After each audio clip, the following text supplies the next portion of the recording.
हाय दोस्तों, कैसे हो आप बहुत अच्छे होंगे और मैं उम्मीद करता हूँ आप खुश भी होंगे अपने परिवार के साथ। तो मैं आज आपका अपना विक्की कक्कड़ आपके सामने एक नई कहानी लेकर आया हूँ और ये बहुत ही अच्छी है। प्लीज़ बने रहना। छोटी सी ऑडियो क्लिप है और आपको बहुत अच्छी लगेगी।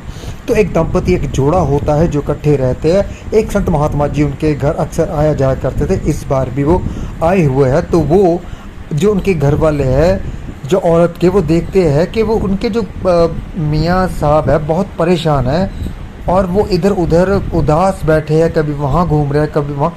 तो इसका कारण उन्होंने उसकी पत्नी से पूछना चाहा। तो उनकी पत्नी ने बताया कि हाँ, वो बहुत परेशान है कुछ दिनों से। वो इसलिए, इसका कारण ये है कि उनको उनके बिजनेस में 5 लाख का घाटा पड़ गया। तो संत महात्मा जी ने कहा ये तो बहुत ही बुरा हुआ। लेकिन उसकी पत्नी जी ने, उनकी औरत ने कहा कि एक खुशखबरी भी है कि उनको 5 लाख का मुनाफा भी हुआ। तो जो संत महात्मा जी थे वो कश्मकश में पड़ गए और सोच विचार में पड़ने के बाद उन्होंने बोला, प्लीज़ आप ये क्या पहेलियाँ बुझा रहे हैं, मेरी समझ से बाहर है।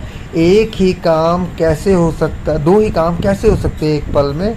आप सब पहेलियाँ ना बुझाए कृपया, आप साफ साफ बताइए आखिर हुआ क्या।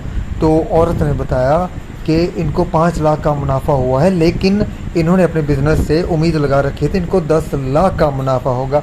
तो संत महात्मा जी समझ गए कि जो उनके ख्यालों में था, जो इनकी बुद्धि में था, जो इनके ख्याली पुलाव में था, जो इनके भविष्य में था, जो इनके विचार में था कि ऐसा होगा, लेकिन वो नहीं हुआ। असल में अगर ये सोचता कि मुझे 2 लाख या 2.5 लाख का मुनाफा होगा और होता उसके विपरीत 5 लाख का मुनाफा, तो उनको बहुत खुशी होती। चलो अगर 5 लाख का भी होता तब भी इनको बहुत खुशी होती। लेकिन इन्होंने तो 10 लाख का सोचा हुआ था, और वो भी मतलब 5 लाख अतिरिक्त सोचे हुए थे जो इनके ख्याली विचारों में ही था।